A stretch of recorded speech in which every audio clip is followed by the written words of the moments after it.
భారతదేశం తన మొదటి అటవీ విశ్వవిద్యాలయాన్ని ఏ రాష్ట్రంలో ఏర్పాటు చేయనుంది? ఉత్తరప్రదేశ్. భారతదేశంలో మొట్టమొదటి అటవీ విశ్వవిద్యాలయం ఉత్తరప్రదేశ్‌లోని గోరఖ్‌పూర్‌లో ఏర్పాటు కానుంది. జటాయు పరిరక్షణ కేంద్రం సమీపంలో ఈ క్యాంపస్సు 125 ఎకరాల విస్తీర్ణంలో ఉంటుంది.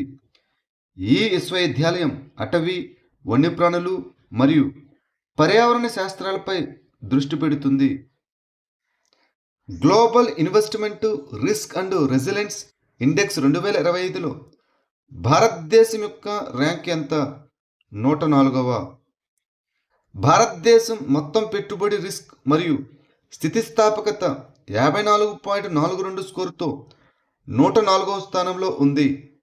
భారతదేశం యొక్క అధిక రిస్క్ ప్రొఫైల్ అనిశ్చిత రాజకీయ, చట్టపరమైన మరియు నియంత్రణ వాతావరణాల కారణంగా వాతావరణ ప్రమాదాలకు గురి కావడం జరుగుతుంది.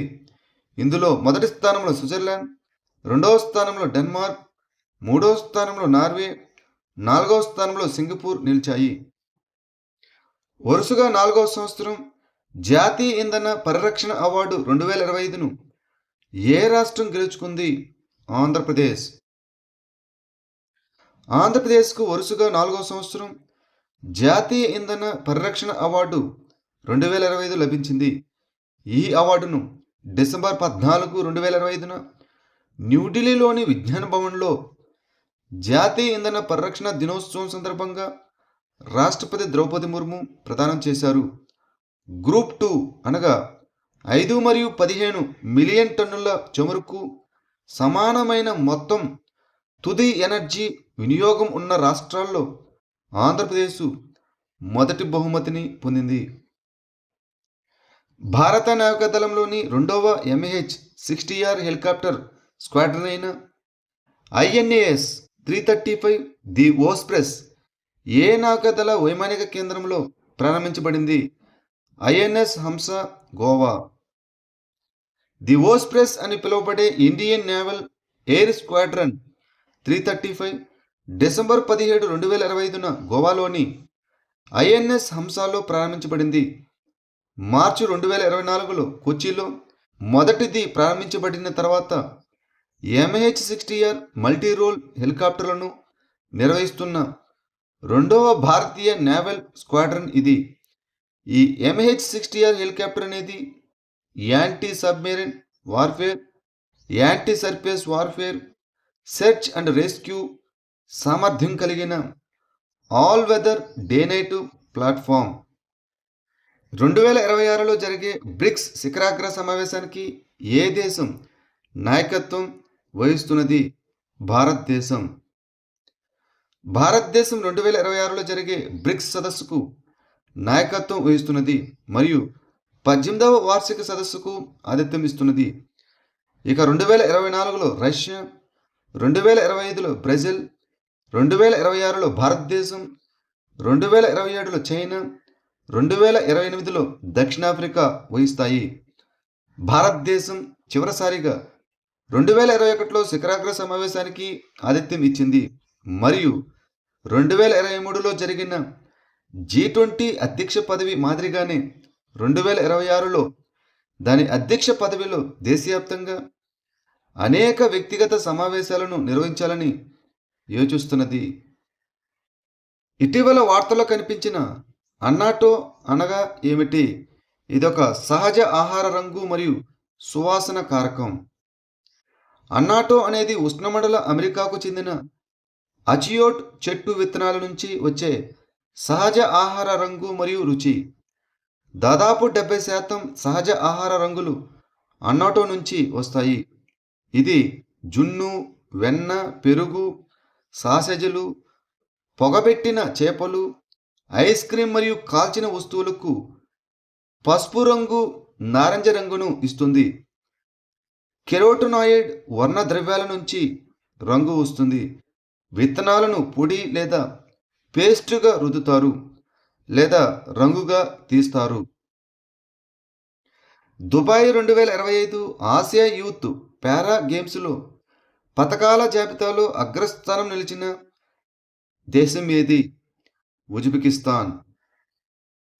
దుబాయ్ 2025 ఆసియా యూత్ పారా గేమ్స్ను భారతదేశం 56 పతకాలతో ముగించింది.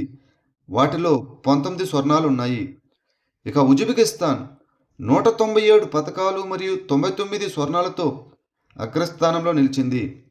దాని తర్వాతి స్థానంలో ఇరాన్ 216 పతకాలు మరియు 62 స్వర్ణ పతకాలతో రెండవ స్థానంలో ఉంది. జపాను 40 బంగారు పతకాలను సాధించింది. 5వ edition games athletics, swimming, badminton మరియు వీల్చైర్ బాస్కెట్బాల్ వంటి 11 క్రీడా విభాగాల్లో జరిగాయి. భారత్ నెట్ ప్రాజెక్టు యొక్క ప్రధాన లక్ష్యం ఏమిటి? గ్రామ పంచాయతీలకు బ్రాడ్బ్యాండ్ కనెక్టివిటీని అందించడం.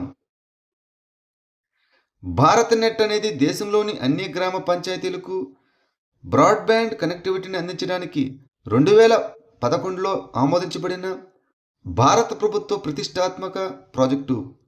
గ్రామీణ ప్రాంతాల్లో ఈ హెల్త్, ఈ విద్య మరియు ఈ గవర్నెన్స్ వంటి సేవలను ప్రారంభించడానికి టెలికాం ఆపరేటర్లు, ఇంటర్నెట్ సర్వీస్ ప్రొవైడర్లు, కేబుల్ టీవీ ఆపరేటర్లు మరియు కంటెంట్ ప్రొవైడర్లకు ఓపెన్ మరియు అపరిమిత బ్రాడ్బ్యాండ్ యాక్సెస్ను అందించడం దీని యొక్క లక్ష్యం. కవచ్ వ్యవస్థను ఏ సంస్థ అభివృద్ధి చేసింది? Research, design and standards organization RDSO. Kavach అనేది భారతీయ రైల్వే నెట్వర్క్ అంతటా రైల్వే కార్యాచరణ భద్రతను మెరుగుపరచడానికి రూపొందించబడిన స్వదేశీయంగా అభివృద్ధి చేయబడిన ఆటోమేటిక్ ట్రైన్ ప్రొటెక్షన్ వ్యవస్థ. దీనిని research, designs and standards organization అభివృద్ధి చేసింది. డిసెంబర్ 2025 నాటికి ఈ వ్యవస్థ 2000 కిలోమీటర్లకు పైగా రైల్వే మార్గాల్లో ప్రారంభించబడింది. దాదాపు 40,000 మంది సాంకేతిక నిపుణులు మరియు ఆపరేటర్లకు శిక్షణ ఇవ్వబడింది. ఇటీవల వార్తల్లో కనిపించిన ICGS సార్థక్ ఏ రకమైన నౌకగా వర్గీకరించబడింది? ఇదొక ఆఫ్షోర్ పెట్రోల్ నౌక. Indian Coast Guard ship ICGS Sarthak అనేది ఇరాన్లోని చాబహార్లో ఓడరేవుకు చేరుకున్న ఆఫ్షోర్ పెట్రోల్ వెజల్. ఇది ఇండియన్ కోస్ట్ గార్డ్ కోసం గోవా షిప్ యార్డ్ లిమిటెడ్ నిర్మించినటువంటి 5 ఆఫ్షోర్ పెట్రోల్ వెజల్లో 4వది. ఆఫ్షోర్ పెట్రోల్ వెజల్స్ ఏకకాల కార్యకలాపాల కోసం బహుళ మిషన్ ప్లాట్ఫామ్లు. ఇది అక్టోబర్ 28, 2021న ప్రారంభించబడింది. ఇది శోధన మరియు రెస్క్యూ, అదేవిధంగా సముద్ర పర్యావరణ పరిరక్షణ విధుల కోసం కమాండ్ ప్లాట్ఫామ్గా పనిచేస్తుంది. డెహ్రాడూన్లోని ఇండియన్ మిలిటరీ అకాడమీ నుంచి పట్టభద్రులైన మొదటి మహిళా అధికారిని ఎవరు? సాయి జాదవ్. 23 ఏళ్ల సాయి జాదవ్ డెహ్రాడూన్లోని ఇండియన్ మిలిటరీ అకాడమీ నుంచి పట్టభద్రులైన మొదటి మహిళా అధికారిని అయ్యారు. 1932లో ప్రారంభమైనప్పటి నుంచి 93 సంవత్సరాల సాంప్రదాయాన్ని బద్దలు కొట్టారు. ఇప్పటి వరకు 67,000 కంటే ఎక్కువ మంది క్యాడెట్లు IMA నుంచి పట్టభద్రులయ్యారు. ఇక సాయి జాదవ్ అలా చేసిన మొదటి మహిళ. సాయి టెరిటోరియల్ ఆర్మీలో లెఫ్టినెంట్గా నియమితులయ్యారు. ఈ మార్గంలో IMA నుంచి చేరినటువంటి మొదటి మహిళ. ఐక్యరాజ్య సమితి నాగరికతల కూటమి UNAOC స్థాపనకు ఏ 2 దేశాలు సహ స్పాన్సర్స్ చేశాయి? స్పెయిన్ మరియు టర్కీ. రియాద్లో జరిగిన 11వ ఐక్యరాజ్య సమితి నాగరికతల కూటమి గ్లోబల్ ఫోరంలో పాల్గొన్న సందర్భంగా భారతదేశం ఇటీవల వసుదైవ కుటుంబకం మరియు మత సామరస్యం పట్ల తన నిబద్ధతను పునరుద్ఘాటించింది. సంస్కృతులు, మతాలు మరియు నాగరికతల మధ్య పెరుగుతున్న ఉద్రిక్తలను పరిష్కరించడానికి ఒక రాజకీయ ఇనిషియేటివ్గా 2005లో ఐక్యరాజ్య సమితి నాగరికతల కూటమి స్థాపించబడింది. శాంతిని ప్రోత్సహించడానికి యుఎన్ఏఓసిని స్పెయిన్ మరియు టర్కీ ప్రభుత్వాలు సంయుక్తంగా స్పాన్సర్స్ చేశాయి. ఏ మంత్రిత్వ శాఖ అపార్ ఐడి వ్యవస్థను ప్రవేశపెట్టింది? విద్యా మంత్రిత్వ శాఖ, the Ministry of Education. APAAR ఐడీలను రూపొందించడానికి ఉపయోగించే సమ్మతి పత్రాన్ని సవరించాలని ఒరిస్సా హైకోర్టు రాష్ట్ర మరియు కేంద్ర విద్యా అధికారులను ఆదేశించింది. విద్యార్థులు మరియు తల్లిదండ్రుల కోసం స్పష్టమైన ఆప్ట్ అవుట్ ఎంపికను చేర్చాలని కోర్టు ఆదేశించింది. అపార్ అనగా automated permanent academic account registry. దీనిని భారత ప్రభుత్వం విద్యా మంత్రిత్వ శాఖ ప్రవేశపెట్టింది. ఇది ఎన్ఈపి నేషనల్ ఎడ్యుకేషన్ పాలసీ 2020 కింద ఒక దేశం ఒక విద్యార్థి ఐడి ఇనిషియేటివ్లో భాగం. స్ట్రోక్ కోసం సూపర్నోవా స్టెంట్ యొక్క భారతదేశంలో మొట్టమొదటి క్లినికల్ ట్రయల్ను ఏ సంస్థ నిర్వహించింది? All India institute of medical sciences, AIIMS, New Delhi. న్యూఢిల్లీలోని ఎయిమ్స్ సూపర్నోవా స్టెంట్ అనే స్వదేశీ పరిజ్ఞానంతో మూల్యాంకనం చేయబడిన అధునాతన స్ట్రోక్ చికిత్స పరికరం యొక్క భారతదేశంలోని మొట్టమొదటి క్లినికల్ ట్రయల్ను నిర్వహించింది.